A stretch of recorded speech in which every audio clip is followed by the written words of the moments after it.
Hello, welcome to Truckers World, and for another video for your information. This one is about Class 1, even though I'm in a Class 2 at the minute. Okay, so let's get down to business straight away. This was taken from last Friday, and it is the firm I've been working for in Haydock, a distribution firm. So I'm going to give you my day, basically my day, hopefully in around 10-11 minutes, and just give you a description of what I've done in that day in a Class 1 vehicle. So, gets to work. I was told originally to start at 7, then it was changed to start at 6. Okay, so I got in at 6 o'clock in the morning, nice and fresh. Went to go and collect my wagon. So on the paperwork, I was actually delivering to Aldi in Chepstow. Okay, so that's obviously going from Haydock to Chepstow. You know, you're looking about maybe, I think 3 hours, give or take, I think it was. Long way to go, really. It is a long way to go. So I thought, okay, nice early start. Chances are that once I've done this, they might get me picking up a collection, because that's what they like to do there. They like to get you on a bit of a job and then get you in a collection. So you never know really what you're going to be doing for the full day when you're working there. But it's generally a 10-hour shift, generally. So, ready to go, and then I was told that the keys to my wagon's still out on the road. So we went over to the big screen. They got all these wagons on there, and I'm thinking, geez, mine was down, I think, near Newcastle upon Lyme. I think it was at the time. And I'm thinking, he's got to come back, drop his trailer. You're looking at least an hour, at least. Anyway, we all got talking because there were about 3 drivers there, and they were also waiting for their tractor units as well to come back. So it wasn't just me, it wasn't just the agency lads. And it seemed that they were very busy that day, and a lot of them were saying, yeah, it's going to be a long day today. We've got this, we've got that. It's just the way it is. So turns out, obviously, as time went on, I didn't get my vehicle. My vehicle didn't come in. He refueled it, which turned out to be a bit of a godsend, which I'll get to in a little bit. He refueled it, obviously dropped the trailer, came back, and I think it was about 8:30 when I got the keys to my vehicle. Or either that or it's 8:15. Something similar to that. So it was quite late. I mean, we sat there, we had a bit of a chat. A couple of other lads got their wagon before mine. But that doesn't make a difference. Ultimately, though, got me wagon, again, a nice DAF wagon, the nice wagons inside, everything all there. Checked it out, everything all good. Went to go round to the next door warehouse to pick up my trailer. Got my trailer, full to the brim of probably vodka, glass bottles, all that kind of stuff, very heavy. And then, I was ready to go. Obviously, that takes time up as well. By the time you've done that, hooked up, you're looking at about another 20 minutes, half an hour by the time you've done your checks. Easily, half an hour probably. So I don't think I got away till about maybe, I can't remember the exact time, maybe 8:45, 9-ish, give or take. And they had to phone up Asda just to let them know that I wasn't going to be there till at least midday, 12 o'clock, without a doubt. So, gets there, and obviously come out the yard and think, right, ready to go. Now, normally, with these vehicles, obviously going to Chepstow is a long way. I thought I was definitely going to have to refuel. I thought, without a doubt. As I said previously, other guy refueled for me. It was a good job, because normally the petrol station is about maybe a mile or 2 down the road. It's not far, but there'd been an accident on that. It's called East Lancs Road. So normally I'd have had to turn left, and it was at a standstill, which, that would have really kiboshed everything, wouldn't it? Fortunately, it refueled, so I was able to turn right, and that's where my sat-nav was taking me anyway, to Chepstow. So yeah, it did work out that. Drive down to Chepstow was fine. A little bit of traffic here and there, obviously, as you would expect, but nothing too bad at all. Now, when I got to Chepstow, got to the gate, and they've got an automated system there. Usually you obviously see Transport Office, more often than not, you'll go in with your paperwork, they'll explain everything.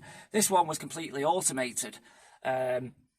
So, went through the details, vehicle registration, then he told me to enter a reference number, and I was looking everywhere for this reference number. Fortunately, I did find it on the paperwork. I had to go through, obviously use a bit of initiative there to get that right, and I was allowed in. As soon as you go into Chepstow, I was expecting like a big kind of like RDC area. Now, it is an RDC, but it wasn't massive, and it wasn't over like bearing with trucks everywhere, quite different than, for example, Aldi, where I've been to.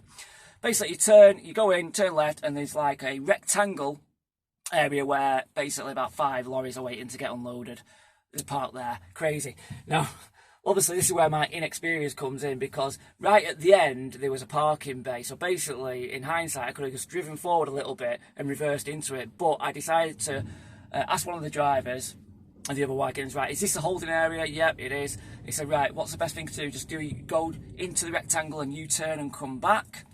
Yes, he said that was right. So, quickly got to draw a diagram of where they were. So I was about here, there. You can see that cross there, and then obviously I was going to have to come in, U-turn it, and then reverse in there. Nice and easy for most drivers. I went in there, really tight U-turn. Unfortunately, one of the drivers gave me the thumbs up, everything's fine, but really tight U-turn. And went in, and then I began to then think, right, I'll reverse into the next bay to the end. And as I was getting into position, a lorry came towards me, and I thought, oh no, you know, you go first. But it was fine. He was chilled out, and he said, no, you go. I didn't get my positioning right, but I did get there in the end. It wasn't that bad reversing, to be honest, and he was fine about it. So then went into the office paperwork. They give you a little square buzzer. Now that's apparently to get your paperwork at the end. And he said one of the forklift truck drivers will tell me when to back onto a bay. These bays were similar, very similar to the ones I worked with when I worked with the extended trailers. They were those type of bays. You're not backing on inside like an actual bay. You're in a bay, but it's not like where you open the doors at the back. You're actually using a side curtain, and the forklift drivers come from either side, etc. So bit of a tight space, but again, took me time. Couple of shunts, actually wasn't that bad. You know, I felt that, you know, I turned a corner when it comes to reverse, and I really did. Curtain came off nice and easy, that was fine, not a stiff curtain. Unloaded pretty quickly. It wasn't that long. I think I had a 15-minute break wait, and they basically told me within that time period to get on the bay, and that was it. You know, super quick being unloaded, definitely super quick. Then I proceeded to then go back into the holding bay, the waiting bay again. Unfortunately, one of the bays at the end I was eyeing up, a driver already taken that, so I had to go the bay next to him as well. And again, it took me time, nice and easy. Fortunately, there was nothing on the left of me, so it did make it a bit easier. And then parked up. Again, I feel like I've turned a corner there. Not an expert yet, but it's coming slowly. Proceeded then to wait for the buzzer to go off for my paperwork. It did, not too long, maybe about 40-50 minutes. That's not long at all. Got my paperwork, that was it. I was told from the start that I was going back to Warrington. I wasn't going to go out again, and obviously it was fair play with that, because I think that would have been about maybe 2-ish, give or take. So you knew you were going to be hitting some traffic going back, and I did. Went back, fine, the drive was okay, but I hit some traffic, and my sat-nav was telling me I'd driven about 3.5 hours on my taco, and my sat-nav was telling me it was going to take another hour. And I thought, do you know what, this is going to be tight, this, you know, because they do change. You go a little bit distance, it shortens the time, then it may extend the time, you never really know. So I kind of made a decision. I thought, I'm going to have to come off and get another 45-minute break here. I'd already taken one because I needed to anyway. But I thought, 3.5 hours, going to take me another an hour. Unbeknown circumstances might come up. I just wasn't prepared to take a chance. So I stopped off at services, sandbach services, parked diagonally forwards, everything was fine, and I had another 45-minute break. I felt like a true trucker then, honestly I did. Going in there, into McDonald's, having a full meal, it was all good. Anyway, ready to go, and I was then ready to move off. A truck actually parked more or less in front of all those diagonally parked trucks. Now, you know, I was in two minds. Shall I reverse? There was probably enough room to reverse and then go around the side. I didn't know, maybe out of fear. I decided to drive forward and turn. It was a bit tight, to be fair. In fact, it was probably too tight. I probably should have reversed, but I got through with it, and that was it. Got back to the yard finally after a lot of traffic. It took me a while to get back, maybe 4.5 hours in total.